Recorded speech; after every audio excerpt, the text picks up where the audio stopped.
Hello, hello, hello, everyone. Come on, get the chat rolling. Get the chat rolling. There we go. What's up, guys? I've got a knife! I've got a knife! What's up? Before we even start, I just want to hit some rapid-fire news bulletins here. Super quick. Don't worry, this will not take long. For those of you not aware, there's this game called Red Dead Retribution out there, which is awesome. Seriously, it's an awesome game. If you haven't played it and you have the availability to play it, you should. It's, actually, I'm not even sure if it's available on anything other than PS3. It's never been ported to the PC. I don't know why. Granted, Rockstar's PC points are usually garbage. I think GTA 5 is the only exception to that. But, yeah, that's been something that's bothered me for years. Because it's Red Dead Redemption. It's a freaking great game. Anyways, they teased something Red Dead related. We don't actually know what. And that's all I have to share on that. The current rumor running around the mill is it's going to be a prequel to Red Dead which will be set during What's-His-Face's bandit times. No idea how true that is. Another little thing. There's going to be a new expansion to Final Fantasy XIV, which is awesome. I'm actually pretty hyped about that. It's great to know that it's still going, that Final Fantasy XIV is still getting new content and story updates and getting proper expansions rather than just little mini patches.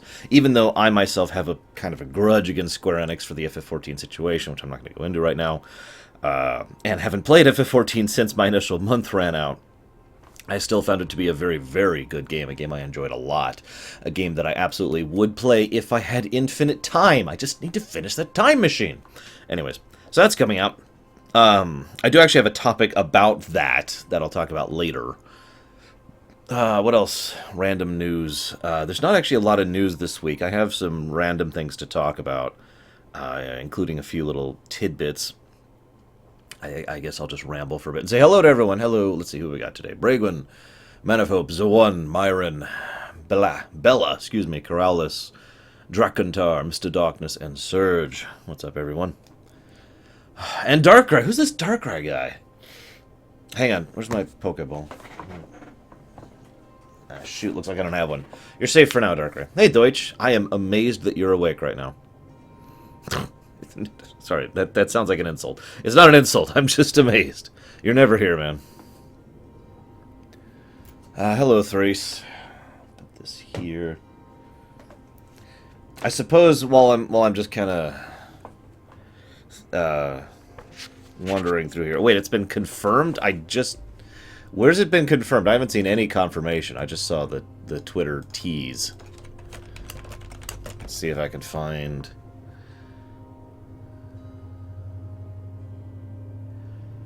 Yeah, I'm not seeing any confirmation. Just the tease. I mean, they're doing another Red Dead something, but that's all we know. So, I guess that's my take on it. Heroximus. So, who here would like to have a tease? Actually, no, Myron, there's a way around that.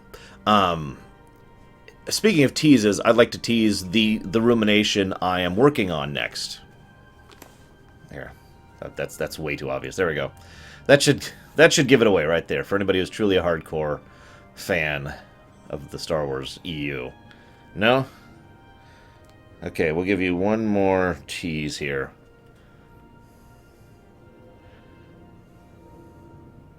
Red Dead Pachinko. Anyways, oh,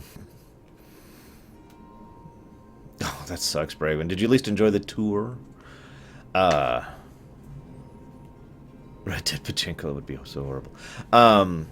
Probably not, Corrales, let's be honest with ourselves. Yeah, it's actually funny. I have been asked many, many times, like seriously, it's probably been over 100 times at this point. You know, I want to get into the EU of Star Wars. Where do I start? I'm just going to go ahead and pull it up. This is almost always where I recommend people start, right here. This is a great book. Really fleshes out Darth Vader as a character. Really goes into Luke. Really nails Luke's character. Really nails Leia's character. Does some great stuff with Londo, does some great stuff with Chewie, and of course invents very interesting and cool characters: Guri, Shizor, I hate that pronunciation, and Dash Rendar. And yeah, this is a really great book. It literally is the book in between Empire and Return of the Jedi. Like, it starts during Empire Strikes Back, like during in the middle of Empire Strikes Back, and it ends with them on the way to Tatooine. So yeah, it's quite literally the full branch in between the two. Now, this is a brand new copy I actually picked up just for the rumination, which is why I'm waving it around so casually. My actual original copy, which is a first print, is in extremely bad shape because I've read it like 70,000 times. That's not a joke. I mean, the 70,000 thing is a joke. I have reread Shadows of the Empire so much. It is so dog-eared. I have several books that I've reread many, many times that are basically in preservation right now. They're in vacuum-sealed bags to preserve them because they are in such terrible shape and are on the verge of pages falling apart and blah, blah, blah. So yeah, I actually went ahead and picked up a new copy. Don't worry, it was only like $5. Not a big deal. But yeah, really good book. And yeah, as Darkrai points out, this is the only EU book that happens between this period of time. Some of the games cover some of the events, specific events in between this time, but this is the only book that really branches Empire to Return. How many times have I played the game? Twice, I think? Maybe? Total?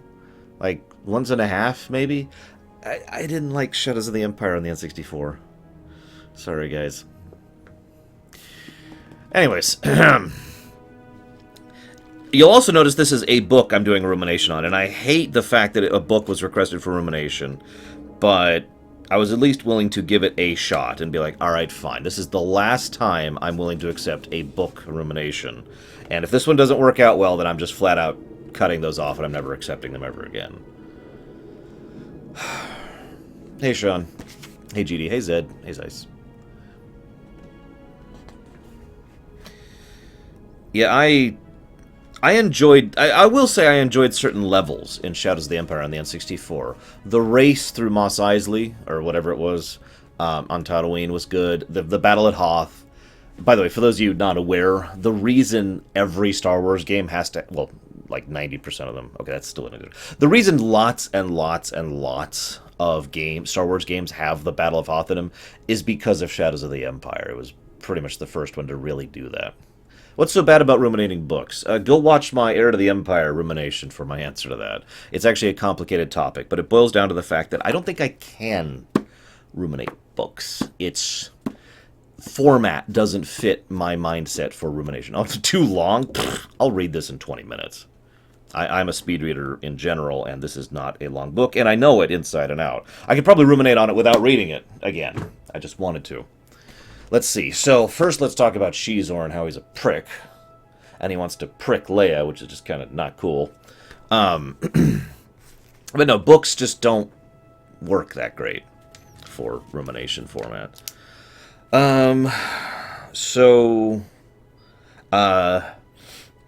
Actually, yeah, let's go ahead and start with Impulse. All right, I don't want to get into things. I don't want to brag. People who know me know how fast I read, and you guys don't know me, so I will accept that. Actually, when I'm playing like an RPG. Okay, so one thing that my friends and I will do occasionally, or at least did do back in the past, was I would be playing the game and they would be watching it. Basically, I'd be lore running the game. It's just I'm sitting next to the person I'm lore running it to, rather than doing it on camera like this. I did this with Kingdom Hearts. I did this with Final Fantasy X, and a whole bunch of other ones. So I was going through FF10, and I read really, really, really quickly. And it's actually a kind of a problem sometimes, because I read so fast that I don't even consider it sometimes. So it got to the point where every time we got into a cutscene, I'd hand the controller to him so he could go through the text as fast as he reads. Because otherwise he'd be like, what just happened? And I'd be like, well, here's what happened. And I'd have to tell him everything that was just said on camera. Anyways, enough about that. Final Fantasy XIV. I mentioned this already in brief. There's a new expansion coming out called Storm's Blood. And I have two things to talk about this, other than the fact that it's a new expansion, woo. The first is marketing, and the second is CGI cutscene design. Directing, really, is where that boils down to. I know this is a topic I've already, covered before, but... hide me just, by the way. As I was getting to watch it and going through it, I realized that I hate Square Enix's CGI team. I have for a while here. I think the single best way I can explain that is with FF13. There is a specific cutscene in FF13. I've never forgotten it. It's the racing cutscene. Any of you remember that one? I use that as the example of flash over substance. Because, let's make this clear, the actual specific CGI of Square Enix's stuff is phenomenal. It's some of the most well-designed, high-detailed stuff that there is out there. It's really, really cool and really, really well done. But they're directing, and I should rephrase this, they're directing unless Nomura is involved, because he's actually a pretty good director and likes to put, significance into his directing. But the directing involved is garbage. There's like a whole bunch of flash going on the screen. It suffers very badly from over-design, where there's just too much going on. And then they go a little bit too far into the... this is really cool looking, without any significance. Nothing happens. So seriously, watch the FF14 Storm's Blood trailer. It looks cool, but aside from two brief little tidbits, nothing actually was conveyed by the trailer. It was just, here's something cool, Now, they're not always like this. Every now and again, they do actually hit the nail on the head and actually have something significant. FF4DS's CGI intro is actually a good example of this. But I remember looking at that and just shaking my head. Now, of course, people really, really hate me for the fact that I like Blizzard games. By the way, we're having a Blizzard stream after Loreweek, if you didn't see the announcement. So I look at the Blizzard cinematics, and I see significance and meat, core content, foreshadowing, subtlety, implications. There's a word I'm trying to think of, and I can't think of it. It means to present something visually that implies something else. Kingdom Hearts trailers tend to do this kind of thing too. I can't think of the word. Anyways, but yeah, the Blizzard stuff, there's always something there other than just pretty CGI. It's still good CGI, but there's so much under the CGI. There's so much that informs the character. There's so much that informs the setting. There's so much that connects different pieces of the story and of the world together, and it's brilliant. Blizzard's art team has always been phenomenal. Let's just be honest with ourselves. Metaphor, is that it? Yeah, it serves the narrative exactly right. It illusions. I think actually that is the word I was looking for. Thank you, absurdity. Blizzard is having an event in about a month, BlizzCon. Or wait, no, it's less than a month. It's like 2 weeks, isn't it? 1, 2... it looks like about 3 weeks from now there will be BlizzCon. But anyways, again, I'm not trying to bash FF14. Quite the contrary. If I had time, like I said, if I had infinite time, I would be playing FF14. It's a great game. I'm really excited about it. But again, when I was watching that CGI thing, I just kept thinking, what is this? I mean, it's two monks fighting a badass battle. That's cool. And yet the story of FF14, of Storm's Blood, from what I understand, is about retaking Eorza from the Galtean Empire, I think. I'm not sure of the pronunciations. I haven't played the game in a while. And there's just tons and tons of things going on with this new residential zone that they're going to get. And then there's this, they're doing a complete revamp of the skill system, apparently, from what I understand. And all that stuff. There's tons and tons of cool stuff they're doing. But it's like, huh? Now, I will also say one other thing about Storm's Blood, and that's marketing. So one of the things that... Actually, I should get his name. I wrote down his name. Yoshi? I don't know how to... What's his second name? Yoshida. Excuse me. It just says Yoshida. Well, anyways, Yoshida is like one of the main guys behind 14 as far as the face of 14. And so he likes to bypass the marketing department. This is actually not new. He's been doing this for a while. I just haven't brought this up before. But he's not allowed to flat out, for some reason, he's not allowed to come out and say, here's blah, this is blah, right? Instead, he will walk up there and he'll have like a Batman t-shirt on. And that was a preview of the fact that the Dark Knight class was coming out, right? So the t-shirt he's wearing is a picture of the Scarlet Witch from Marvel, from X-Men. And it actually says the Scarlet Witch on it. And people have been looking at that like, okay, what's he teasing this time? So the idea, the two most common theories I have heard are Dancer and Red Mage, both of which sound pretty cool, actually.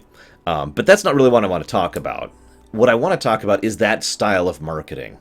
That's the kind of thing you can only get away with when you already have an audience.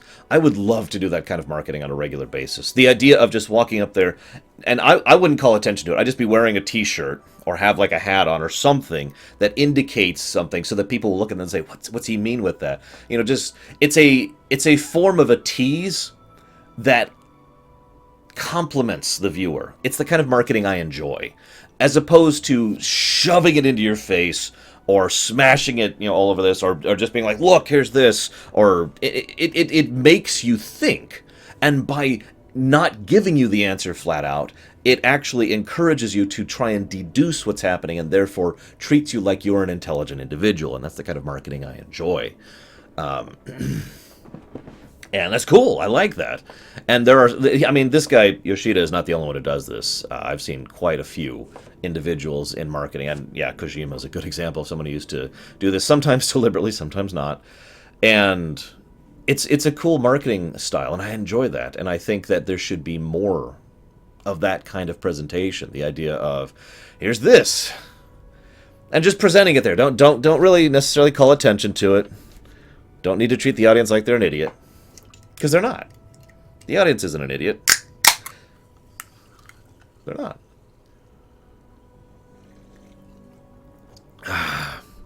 And of course, they may get it wrong. That's not really the point, though. The point is not to make them think in the wrong direction, or even the right direction. The point is to get the audience engaged. The point is to get the audience thinking. And if they are thinking about your product by trying to determine what this shirt means, then you have automatically succeeded at the very purpose of what marketing means. Follow? Anyways, that's actually all I have to talk about that. It's just a really cool shtick. As an aside, which would you rather have, Dancer or Red Mage? I was actually thinking about that myself, because as I've said before, balancing Red Mage as a class concept is insane. It's a nightmare to do. Dancer, on the other hand, that's a lot easier. Yes, one of my last glasses, since for some reason I can't seem to get any at the source anymore. It's weird. Where's our timestamp? Where's the timestamp? Let's talk about the music that's playing right now that you probably can't hear. Skywind, Skyblivion. For those of you not aware, there is a trailer that went out, 2 trailers actually, this week. One for Skywind, one for Skyblivion. Oh, sorry, someone. We here at the Lore Runner truly believe in lore, and in players' lore. We want to have all of our players engaged in more lore. Therefore, every minute of the Lore Runner that you watch will cost $100 to service you, the fans, better. Anyway, Skywind is not out. Skyblivion is not out. I don't have much else to... I have a topic about both of those. It's a small topic, but there it is. I have 3 topics, actually. First of all, let me just go ahead and say, if a proper remake, and I really want to emphasize that word, proper. If a proper remake of Morrowind came out, Morrowind would skyrocket in my overall list of favorite games. And, you know, I can actually give you a direct, specific reason why. Final Fantasy IV. Final Fantasy IV on the SNES is a good game. but it has screwed up inventory management, a very lackluster inventory system, lots of translation issues, some I don't know where to go problems, and the graphics aren't for everyone. And to be honest, the graphics have not aged that great. I think FF6's graphics have aged great, but not 4's. FF4DS took all of that, made I've used it as the definitive proper remake example for years for a reason. It is a proper remake. Polished all of FF4's core to make FF4 into a game I can truly consider an amazing game, one that still has aged well. That is to say, the DS version has aged well. And so my point is, FF4 was down here on the list. The DS version shoved it up, and it's in my top 10 now because of that. Because the core game, which was great, was emphasized by a core outside. Make sense? Morrowind has a great core game. It does, even to this day. But it has many of the same issues that FF4 on the SNES did, at least conceptually speaking. Issues with the UI, issues with the combat, issues with the game not having aged well, issues with the graphics, etc., etc., etc. And so a proper remake of Morrowind, taking that core and elevating it up here. Oh. Now, let's talk reality. A proper remake of Morrowind is very unlikely to ever happen. Ever. It is an unfortunate truth, but it is still a truth. Alright? You with me so far? Peter Hines is only the latest reason why that is unlikely to happen. Now, why am I bringing this up with regards to Skywind and Skyblivion? I don't think Skywind is a proper remake of Morrowind. I have seen a fairly large amount of it. I have gone through it quite a bit. I actually did a lot of research this week after the latest update with the trailer, and it looks like a port. Now that's fine in its own right, but it is basically a port of Morrowind into a more modern graphics engine with very little changes that would actually make it into a better game, fixing the actual issues with it. I've said this before and I've said this again, and I've actually had viewers get confused about this topic. A proper remake does not necessarily change the graphics. In fact, there's at least one proper remake I could think of, arguably two, that didn't really mess with the graphics at all. Chrono Trigger on the DS and Super Mario 64 on the DS. Graphics are nice. I like good graphics. I like graphics that look good regardless of their quality, you know, the whole aging well thing. But if you take an existing game and update the graphics, that is not a remake.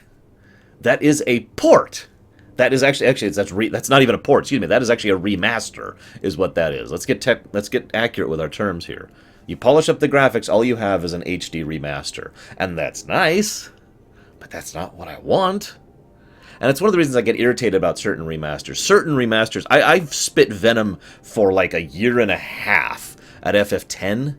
When it came out on the PS3, because it was I called it the hardly different version, because I legitimately, this is not a joke, when I saw the comparison of the graphics between the PS2 and the PS3 version, I actually thought the PS2 version was the PS3 version until I was corrected on it, and I felt actually pretty embarrassed.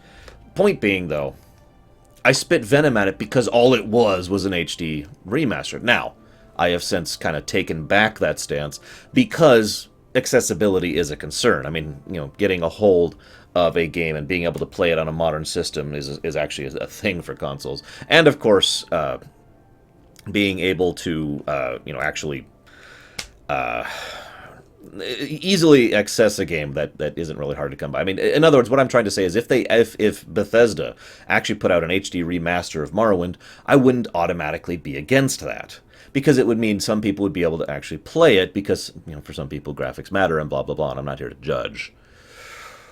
Yes, I know, Zawan. They're putting... Let me make this clear. I am not trying to disparage the group working on Skywind. I'm not saying they're doing bad work. I'm not saying that I could do better. I'm not saying that they don't get credit for what they are doing. But what they're making is not a proper remake. That is the critical point that really needs to be made right there. So, I'm not against Skywind. In fact, I will probably play it when it comes out, assuming it ever does. This is not the first time we've seen a let's, advance Morrowind to the modern age thing, or an Oblivion to the modern age thing. Here's the thing, though. This is going to sound really weird. It is my opinion that Morrowind overall is a sufficiently alien engine to Skyrim that Skyblivion, more accurately, will actually be better than Skywind. I'm not saying Oblivion is a better game than Morrowind, even though I have said that, but that's irrelevant to this. What I'm trying to say is that I think Oblivion is going to be better ported to Skyrim than Morrowind is ported to Skyrim. Does that make sense? And I feel like they will actually have better success with that, and generally it'll be better received. And I do, if it comes out, I would also play Skyblivion, on the stream and whatnot. I have one other thing to mention about this, though, and it's a weird topic, and it's a topic that we cannot answer. Please do not answer the question I'm about to ask, because you don't know the answer to this question any more than I do. Okay? How well would a proper remake of Morrowind sell? Now, again, we do not know the answer to that. It's one of those unanswerable questions because we just don't have the data necessary. And even if we had data necessary, that would just be a prediction. We wouldn't actually know how well it would sell. But it's a question that's been bouncing around my head almost all week. Ever since I actually mentioned this to my friend Gary, my best friend Gary, and I mentioned it to PAX, and I've been talking about it. I talked about it on stream a couple times earlier. And so this idea has been bouncing around again. And again, we don't actually know how well it would sell. We could guess. Like, for example, we have two groups here. Let's do a Venn diagram here, okay? Two groups of people who are likely to pick this up, okay? People who liked Morrowind. Me, for example. And I imagine a lot of my viewers right now. People who want to see a proper remake of Morrowind. I'm pretty sure that people like us would buy that game day of, if it was a proper remake. Right? Well, even that's not actually guaranteed, because there are two things that get in the way of that. One is money. Let's be honest, we don't always have the money to buy things we want. There's like 8 games on the 3DS that I don't own. The only reason I don't own them is because money. So money is a concern. And the second concern is faith in Bethesda. Now, those of you who were here during SGDQ 2016 know that I actually had to make a please don't bash Bethesda on my channel rule. For those of you who weren't there for that, to make it clear, it wasn't the fact that I was fanboy defending Bethesda. It was just that I was tired of hearing it every single day for like a week solid. Every single day I'd get in chat and people would be bashing Bethesda. I got tired of the repetition, in other words, not Bethesda or the bashing thereof. But again, that's a thing. There is a significant loss of faith in Bethesda as a company. Now, this presumption, this theoretical presumes it is a proper remake of Morrowind. But we won't have any way of knowing that before we actually play it, will we? So, that's two different categories of people within this circle here that might not pick it up. Then let's look at the other circle. The other circle here is fans of the Elder Scrolls in general. Basically, Skyrim fans. People who started the game series with Skyrim. Skyrim actually just skyrocketed in... I'm trying to think of how to put this without sounding insulting, because I don't want to sound insulting. People who were not RPG or Elder Scrolls fans bought Skyrim because Skyrim had broad appeal. There we go. I think that's a good way to put that. And so the Skyrim market is actually, sadly enough, larger, or at least was, larger than the other two markets, right? So people over here who were fans of Skyrim and are fans of the Elder Scrolls series in general would also pick it up. And I'm not going to go into the issues with that, but these are basically the two, and the people who started with Oblivion, that's a good point too. So these are the two groups of individuals who are likely market base for a proper remake of Morrowind.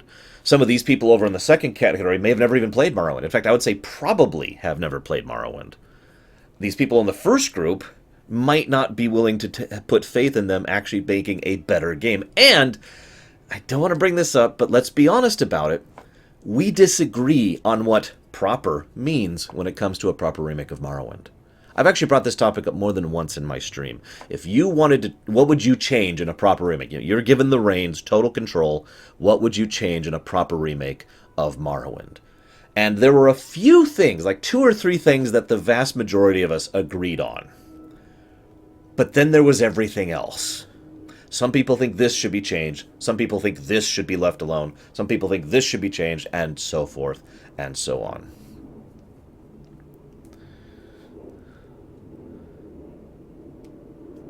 I have no idea what that has to do with anything, Taitu. How am I talking out my ass about what do you... Okay, Taitu, I'm gonna hit you with this weird concept. It's called a hypothetical. There will never be a proper remake of Morrowind. I'm tossing a hypothetical at you to discuss the possibilities of how this would be happening in the... I don't even know how to understand your question or your statement there. So again, let's say they do a proper remake of Morrowind, and let's say this thing actually comes out. What is to define it as proper? How many of the people in the first circle would say, well, they changed this, and now it sucks? Well, I don't like that they changed this. Well, I just like that they moved this around. Well, why didn't they leave this to thing? Well, why didn't they change this? And so forth, and so on.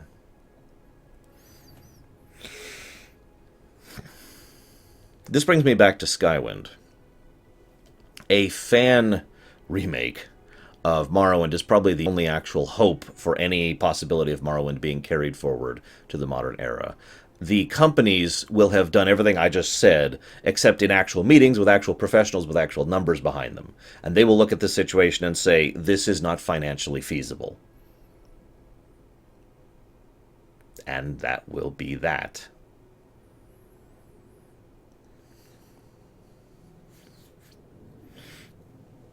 Sorry, Corlith. And of course, how do you market such a thing? Go back to the original. I would love a proper remake of Daggerfall, too, while we're on the subject. Arena, I could do without.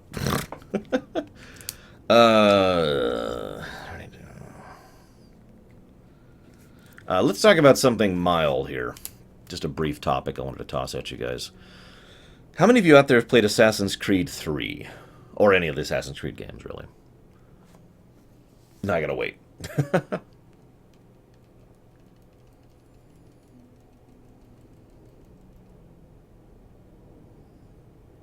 No, that would not surprise me, Django.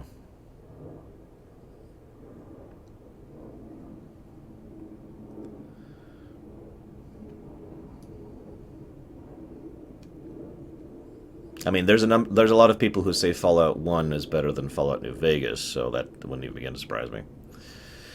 So, would you believe that Assassin's Creed 3 is the 8th game in the Assassin's Creed series?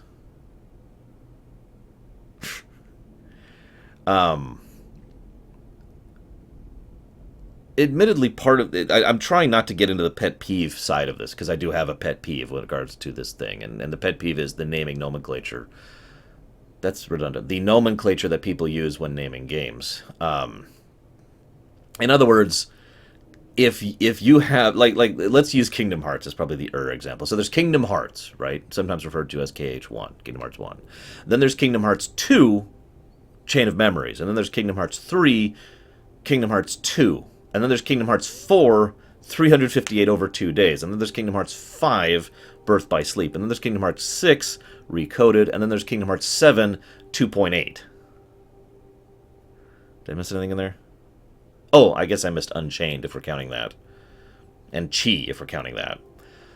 Now, another good example of this is the Resident Evil series, by the way. I actually counted the Assassin's Creed ones. I don't remember the Resident Evil ones. But do you think Resident Evil 4 is the 4th Resident Evil? Hint, it's not. So again, why... First of all, the pet peeve. Let me just get the pet peeve out of here really quick. My pet peeve is the fact that they don't number them. Well, actually, it's not that. I'm saying that wrong. I do wish they would number them. But my pet peeve is that people will number an 8th game in the series 2 or 3. I hate that crap. I really, really hate that crap. And I don't fully get why people do that. If you're going to number it, at least number it the correct number. Like, for example, Mario Kart 8, which was actually numbered correctly as the 8th Mario Kart game, even though it was the 3rd, I think, Mario Kart that actually had a number behind it. Just do that. So, when Kingdom Hearts 2 comes out, just call it Kingdom Hearts 3. You don't have to call it 2. But, of course, there are marketing reasons for doing so. And there's... Oh, God, I actually did a little bit of research on this after it came up in chat. I think it was Friday when that happened. And it's ridiculous the amount of marketing gumbo garbage bullcrap that goes into naming a game. Because it's not just not planning ahead. There is the problem of not planning ahead. That is actually an issue, and that is a legitimate issue, and one that can be tolerated and worked around. That's not what I'm upset about.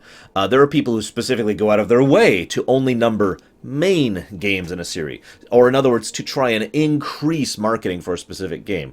I actually looked up on this one, but Resident Evil 4 is a direct example. I came up with this. The reason they called it Resident Evil 4, even though it was the 5th game, someone said in chat earlier, is because they wanted more people to pay attention to it. So rather than calling it Resident Evil, Fun Adventures in Tentacle Land or whatever, or Escort the Resident Evil game, they called it Resident Evil 4 to try and make more people interested in it. And of course, there's lots of examples of this, I'm sure. I am guessing on that, I don't know for certainty. But... And yeah, the idea of... And of course, there's the Final Fantasy example. That's another interesting example. Because that was a case of, well, we didn't actually release these games over here, so we're just going to call the 4th game 2 and the 6th game 3. They fixed that after 7, but, and then, of course, they made 13.3... 13, 13.2, and 13.3. Although, interestingly enough, they didn't actually call it that. They called 13.2 Lightning... shoot, I actually don't remember. They didn't call it 13.3, I remember that. They called it like Lightning Returns or something like that. I don't know. Anyways, point being. And yeah, actually Resident Evil 3 is also a very, very good example because Code Veronica was going to be 3, but so Nemesis was turned into 3 instead. And blah, blah, blah, blah, blah. The point being, it's an aggravating thing to me. And I have to say, I don't actually agree with the idea of basically treating the audience like they're a moron and trying to dangle something here saying, oh, look, this is the 4th game in the series.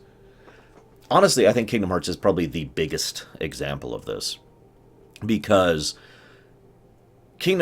how many people out there have made the statement that they don't want to play the side games of Kingdom Hearts? How many people out there think that there's Kingdom Hearts 1 and then Kingdom Hearts 2, and they're waiting for Kingdom Hearts 3 because those are the main games?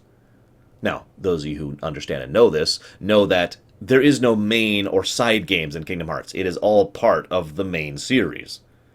You can't... You will be missing huge chunks of the story if you don't play Chain of Memories, if you don't play 358, if you don't play Birth by Sleep, and if you don't... And, well, that's it. And Dream Drop Distance. I actually forgot Dream Drop Distance. Sorry, I kind of spaced one in the middle there. So... It's basically a artificial fallacy, which is being built into the series because people think, well, Kingdom Hearts 2 was the last real game. Kingdom Hearts 3 is going to come out, and people are going to look at it like, what is any of this? Because they've only played 1 and 2, etc. And then, of course, there's the Mass Effect thing, which is what actually brought this up. So I've been calling Andromeda Mass Effect 4 for a while. Now, to be clear... I have a tendency to call things by their number rather than by their name. For example, Star Trek 9 is actually not called Star Trek 9. It is called Star Trek Insurrection. There is no number in the title. They stopped numbering them after 6. Star Trek Generations is not Star Trek 7 in actual nomenclature. It's just called Star Trek Generations. But it is my tendency to keep things orderly in my brain to number them. So I still refer to it as Star Trek 7 and Star Trek 9. Make sense? So that is the main and primary reason why I call Mass Effect 4, because it's the 4th Mass Effect game, and therefore that way I can keep it clear within my brain. But the topic that was brought up was whether or not Mass Effect... basically, whether or not Andromeda should be called Mass Effect 4 or not. Yes, I know, Darkrai. I wasn't even going to get into that. Now, here's the thing. I think they're cheating, and that's why I think they don't get credit on this one. Let me explain what I mean by this. So let's think one marketing concept over here is you want name appeal, right? It's one of the big reasons why you have things that are named after other things, even though they have no connection to them. Final Fantasy Adventure. I always go back to that example. Final Fantasy Adventure was called Final Fantasy Adventure so that people would buy into it because it had Final Fantasy on the name, even though it was part of the second Tetsu series, right? So they want the Mass Effect name. They want that brand appeal. But at the same time, they want to distance themselves from the numbered series because, and I've seen a few developer interviews about that and why they insist that this is not called Mass Effect 4 and they insist this is called Andromeda. Because this, basically, from their perspective, I don't know if this is true or not, we'll see when the game comes out, they insist that Andromeda doesn't have anything to do with 1 through 3 and is segregated from the 1 through 3 thing. I suspect, but do not know if that has to do with some of the fallback regarding Mass Effect 3. I don't actually know. I have never seen anything confirming that that is something to do with the Mass Effect 3 issue. However, there is no denying that this is trying to do two completely diverse things, and this is why I say they're cheating, and this is why I say they don't get credit for this. You can't enjoy the benefits of name brand recognition while still trying to separate yourself from name brand recognition. So it's Mass Effect 4, and that's what I'm going to keep calling it. Sorry. And yes, there will be a premiere run, of course, of Andromeda. We'll see how that works out. Where are we at? We'll put it here. SNES. Mystic Quest was on the SNES. Cotton candy flavored creme brulee. I don't know if I'd like that. Anyways, right, I forgot to number this. Give me just a second, guys. This won't take me long. I need to number something to make a point. Come on. Okay, 1, 2, 3, 4, 5, 6, 10. Okay. Not counting games that might come out on a different system, there are 10 PS4 games that I'm interested in, okay? I'll go ahead and name them. Dragon Quest Builders, World of Final Fantasy, FF15, Ratchet and Clank, God of War, Kingdom Hearts 2.8, Horizon Zero Dawn, Uncharted 4, Kingdom Hearts 3, Tales of Berseria, the PS4 Tales of game, and Detroit Becomes Human. These are the games that I have some interest in when it comes to PS4. Some of these would be sale buys, some of these would be day of buys, and some of these might be coming out on another system, but that's the total list, 10. Now, some people would say 10 games is enough, and I've heard the argument a lot, especially in the last year or so, that 10 games is more than enough for a system. This is my 3DS carrying case.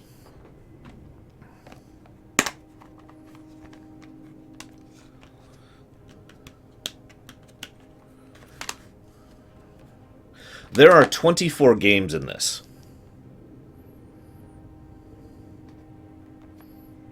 Fair enough, Taito.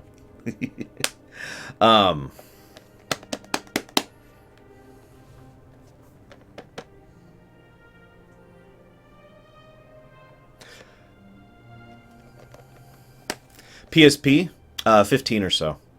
Speaking of which, I have about 20 or so PSP games as well. Now, I'm not trying. Now, let me make this clear. I'm not saying the PS4 is bad. I'm not saying the 3DS is good. I'm not saying the 3DS is better. I'm not comparing anything there. This is for my own personal sake that I wanted to share with you, because I was finding myself falling into what is effectively the same trap. The fact that the fact that I was actually looking at the PS4 and saying 10 games, that's pretty good, and then I started thinking about it. And I was like, wait a minute, that's not true. Let me say this correctly. I was thinking 10 games is not bad, and I was actually seriously considering putting away some money, not eating for about a week or two, and then just putting it into the PS4 Pro when it comes out in November and just biting the bullet on that one. But then this thing showed up. My 3DS carrying case is actually a gift. And I'm like, oh, sweet. So I started putting my 3DS games into it, and I got past the first row, and then I got past the second row, and then I got past the third row. And right about when I got to the third row, I just found myself kind of going, there's a lot of games in here. And it just kind of made me tilt my head a little bit. Again, I'm not judging. If anybody else thinks 10 games is plenty, that's your business, blah, blah, blah. It just struck me as weird that I was actually considering 10 games a good library when most of my other consoles have a lot more than 10 games for them. In fact, I would go so far as to say all of my other consoles have a lot more than 10 games for them, including my Wii U, for that matter.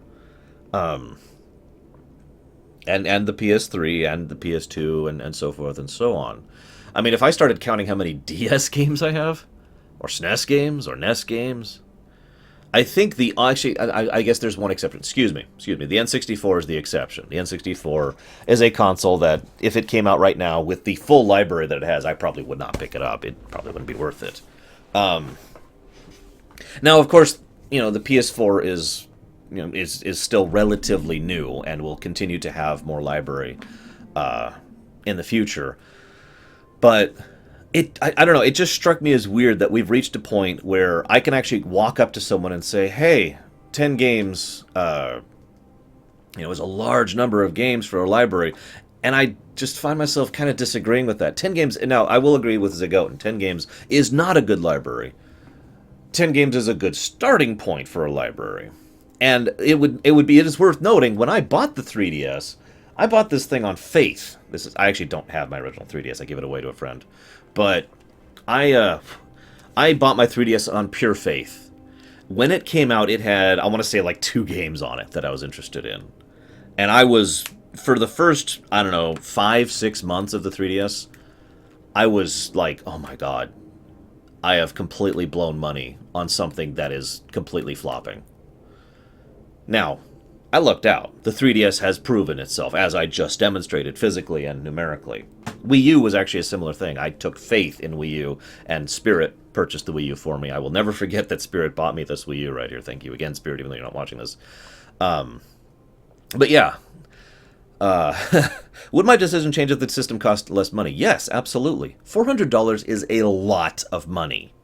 I'm sorry. I have nothing to complain. I have a great job that I love, but even if I was working a 9 to 5 right now, for about the amount of money that I would be making if, say, I was working back at my old networking job, I would look at $400 like, whoa, let's really think about that one. Let's really think about that one. $400 is a lot of money. That depends on what happens with the NX one. That being said, I have absolutely no regrets about this. This is the new 3DS. New 3DS XL, excuse me, and I have not regretted this even for a millisecond. This is much, much more comfortable, much more useful, the performance is better. I like the little customization features better. It's got more space. I guess that's just because I got a better card. Whatever, it is better in basically every way.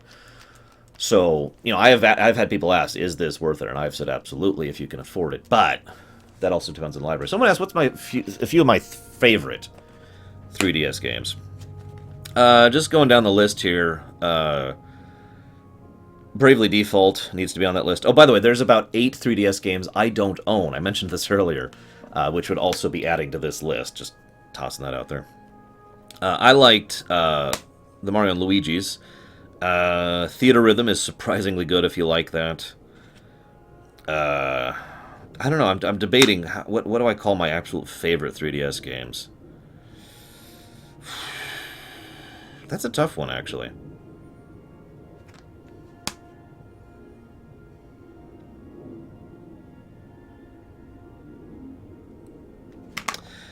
I just realized something. I have 3DS games I haven't counted in this list, because I have digital ones. Give me just a second. Yes, Bravely Second is part of the 8 games, along with the Kid Icarus game. I can't think of the name of it. The Luigi's Mansion, 2 Fire Emblem games. God, I can't remember the rest. Okay, so yeah, in addition to that, Fantasy Life is a really surprisingly, astonishingly good game. Link Between Worlds is another really good game. If you have not played Donkey Kong Country Returns 3D, I severely recommend it. It is, in every way, in my opinion, a better version of the Wii game. It doesn't get credit for that because it's just a port, but still. Bravely Second, yeah. Pokemon X, which I haven't actually played through. Point being, there's even more games, because I got digital games, there's even more games than I actually thought there were. Holy crap.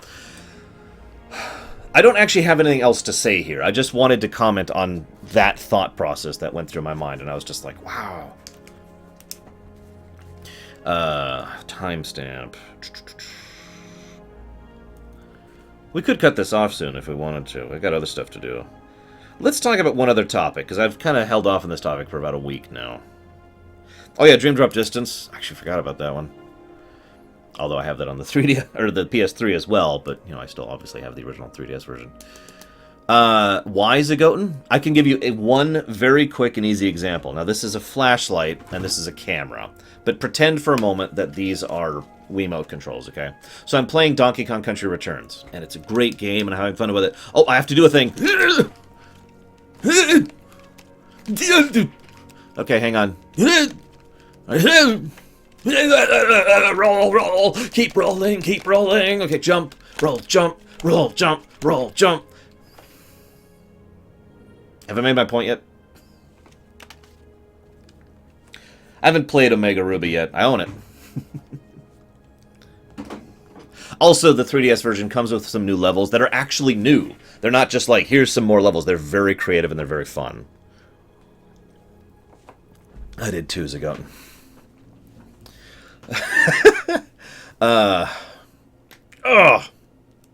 Yeah, motion controls are... You should watch speedrunners do a motion control game. It's really funny. They're really efficient about it, but just constantly. What was I going to say? I had something to talk about. And I can't remember it. There's a Sun and Moon demo, apparently, which I didn't even know about. Sure? Hang on, I'll start downloading it. Is it out right now? It's out in 2 days. Got it. No Sun and Moon demo. I don't have time. I've got a billion other things to work on. Mario Kart Wii. Now, I played Mario Kart Wii a lot. It is, I'd say, probably my third favorite Mario Kart game, and that's saying a lot. I played with the nunchuck hand control thing, like this. Yes, absolutely casual. I loved Mario Kart Wii, and I had a lot of fun playing it. It was inventive, it was fun, the level design was great, there were lots of cool things, and I had fun playing with my friend Gary. So, you're probably thinking, why the hell am I bringing this up? Well, one of the things we used to do is Gary... Okay, so we were playing... Oh god, Shiryu, that sounds horrifying. We were playing together. We were playing against the AI, and with the difficulty as cranked as it'll go. And he would try to stay in front. Like, you know, it would be like, 3, 2, 1, go! And he would rush off, and he would try to stay in front. Because Gary is more of a precision driver.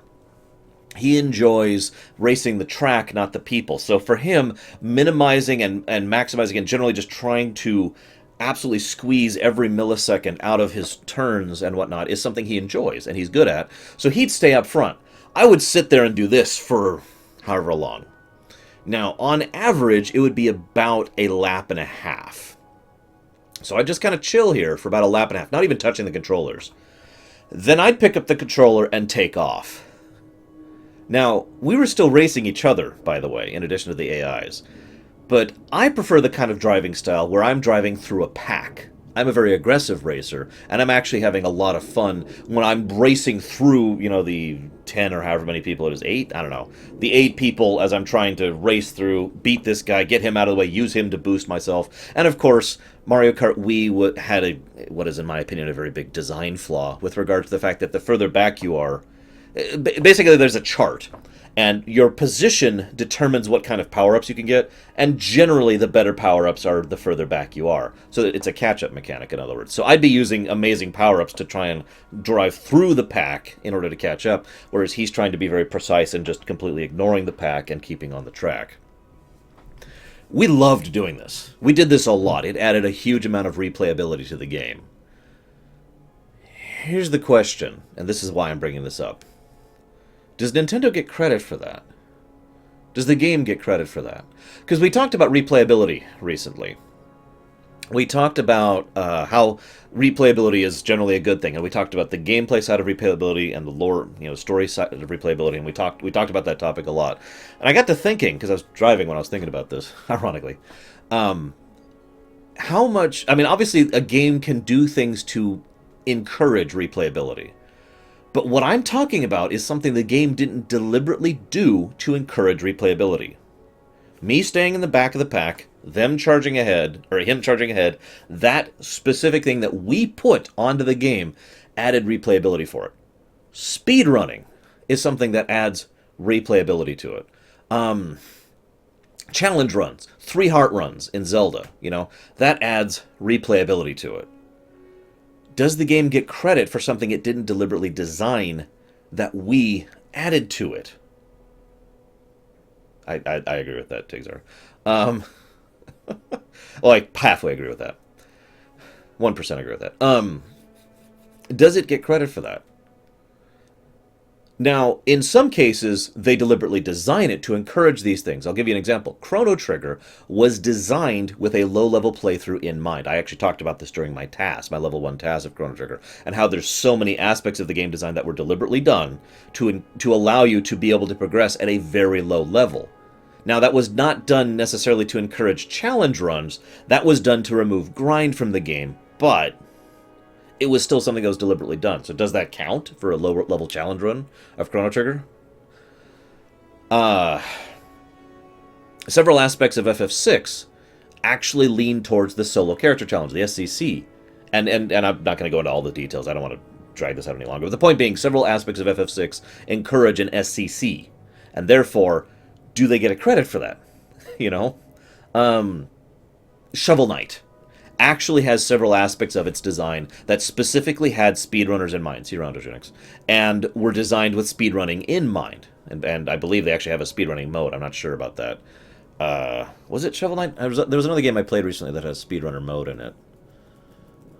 But anyways, point being, so in those cases, it's a clear and defined, at least I think, personally, my opinion, they get credit for it because they designed it to encourage these kind of challenge runs, these kind of replayability things that we invent to tack onto the game. For example, and now Pyro is saying something that's kind of leading towards something I'm mentioning. I'm trying to think of a really good example of this. Yeah, FF9 is actually a good example of that too. I can't remember. There's a specific game, and I want to say it's one of the God of Wars, where you can dodge every attack. Now, I'm not versed enough in Dark Souls to know if you can do that there, but there's a God of War style game, and I don't remember if it's one of the God of Wars or not, forgive me. But the point is, in the game, you can go through the game never taking a single hit. Everyone has a tell, and everyone has a defined animation. So in other words, you're encouraged to dodge and avoid every attack that comes at you. Why do I bring that up? Because a don't get hit run is therefore encouraged by game design in that game. I want to say it was God of War 1. I'm almost positive it was God of War 1. Doesn't matter. Devil May Cry 3 might actually qualify for this too. So this brings me to Pyro's comment. Pyro says, I'm just going to read this out for anybody not reading the chat over there. Pyro says, if the game was built poorly, these challenges might not be something that could even be possible. And speedruns and challenges would not be done if they did not enjoy the game. Okay, so apparently there is a no-hit thing in Dark Souls. There you go, okay. But I haven't played Metal Gear Rising enough to know if that's one of them, so forgive me. So the idea of... what I'm trying to say is, it is my opinion that at least there's a gray area leaning towards the fact that a well-designed game should get credit for the additional replayability that we tack onto it because the framework existed for us to tack onto it, that extra replayability. Now, Mario Kart Wii is probably actually a bad example of that, but it's what was going through my head and what I wanted to share with you guys. And you guys are giving tons of great examples here, like the Resident Evil thing that was just mentioned by Zagoten. You know, the knife-only challenge. And of course, I mentioned the 3-heart challenge for the various Zelda games that allows that.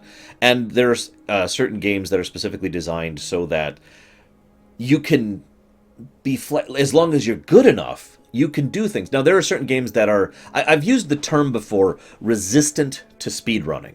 What I mean by that is a game that either was not well designed enough or was designed in a way that is actively against speedrunning.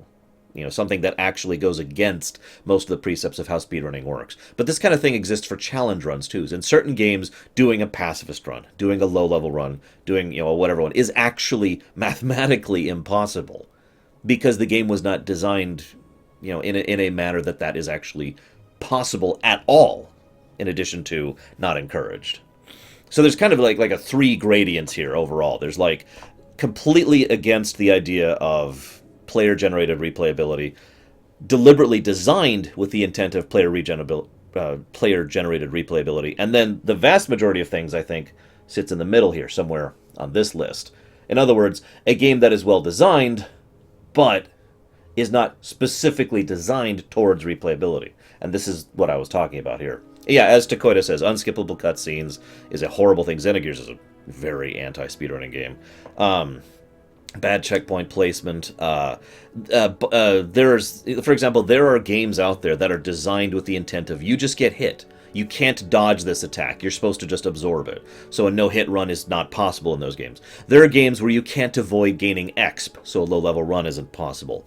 There are games where you can't avoid killing things, so a pacifist run isn't possible, and etc., and etc., and etc. So, you get the overall idea there. What's the appeal of speedrunning? It's fun.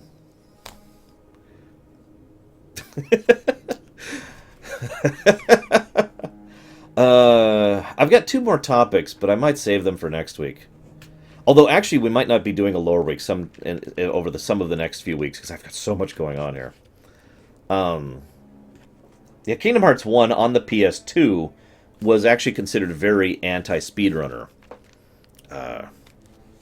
For a lot of reasons. because of the overall design and setup of it. And any failure in Kingdom Hearts 1 on the PS2 was just painful because of loss of time and the time it takes to load and save and all that fun stuff. I think I will actually save these last 2 topics for next week, just in case we have a slow nose week again. So that's all I got for this week. As I said in the announcement video, we're going to have some Blizzard stuff going on next. I hope at least some of you will stay for that. If you don't, I understand. Regardless, I'll see you guys next time.